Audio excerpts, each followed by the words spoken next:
नमस्कार दोस्तों, अहमदाबाद गुजरात से कल्पेश भाटिया मोदी।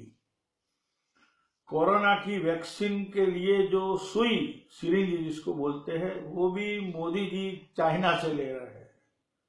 आत्मनिर्भर देश की बात कर रहे हैं और चाइना से ही माल ले रहे हैं। चाइना हमारी जमीन छीन ली इसने। हर तरह से चाइना हमें परेशान कर रहा है।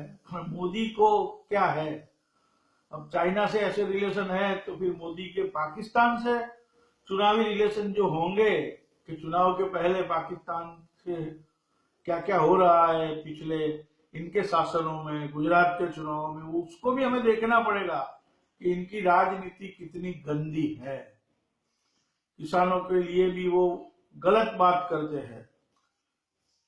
अब मैं अहमदाबाद में रहता हूं, समझो मैं खेती करता हूं, किसान हूं, मेरे पास 2000 किलो गेहूं है, वो मुझे आसाम में बेचने हैं।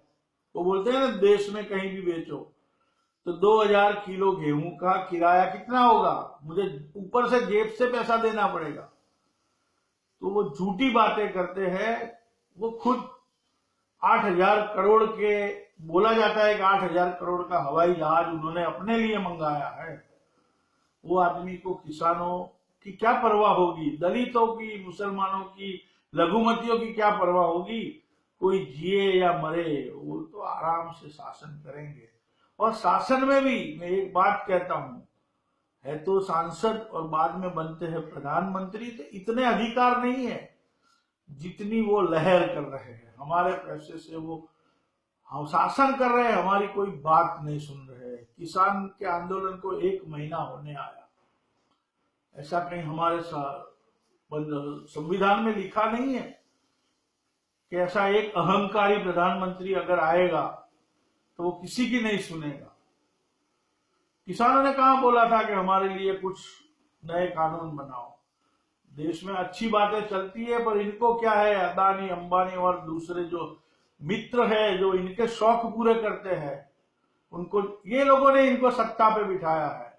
आज कितनी टीवी चैनलों, 90% टीवी चैनल अदानी अंबानी के डायरेक्ट इनडायरेक्ट हाथ में बिकी हुई है। उनके कहा लोग सुनते हैं, मानते हैं। वही लोग जो हमारे किसानों के लिए, देश की मेन जो हमारे सवाल है उस पर आवाज कहाँ ये लोग उठा रहे हैं।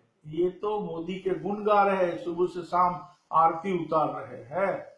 और ये शासक 20वीं सदी में ये जो शासक आया है, मुझे लग रहा है मोदी और शाह, तो विश्व का आज की तारीख में सबसे ये 2 लोग तानाशाह है, सबसे तानाशाह। जो उत्तर कोरिया का है उससे भी ये लोग बढ़कर हैं, जो हमारे देश की 130 करोड़ आबादी को कुछ गिनते नहीं है। सिर्फ इनके 2-4 जो बड़े बड़े उद्योगपति है, इनकी कठपुतली बन के ये लोग बैठे हैं। तभी तो आज भी कितने हिंदू महाराज है, वो बोल रहे हैं, संत बोल रहे हैं कि इंसान सही नहीं है, ये इंसान सही नहीं है। और हमारे ये राम मंदिर की बात करूं, राम लल्ला, मैं भी राम को मानता हूं, पर राम मंदिर बनाने के जो अंदर के जो पाए बोलते हैं वो करना था, उसमें भी ये लोग फेल हो गए। तो बोले नहीं, टिकेगा नहीं है मंदिर। तो अगर राम पे भरोसा है तो फिर ये चेक क्यों कर रहे हो, इमारत बनाने का फाउंडेशन क्यों चेक कर रहे हो। राम पे भरोसा रखो। मतलब तुम काल्पनिक आदमी हो, तुम्हारी पार्टी भगवान के नाम से लोगों को गुमराह कर रही है। राम है तो मंदिर बनाओ, कुछ भी होने वाला नहीं है, पर देश की जनता को गुमराह कर रहे हो आप। विकास के नाम से विनाश कर रहे हो। आप लोगों को सुधरने की जरूरत है। और चीन के आगे घुटने टेकने वाले मोदी जी, सब कुछ चीन से ही मंगा लो।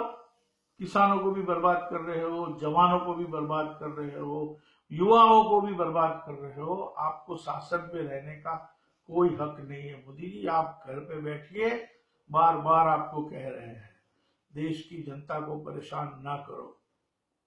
जय हिंद।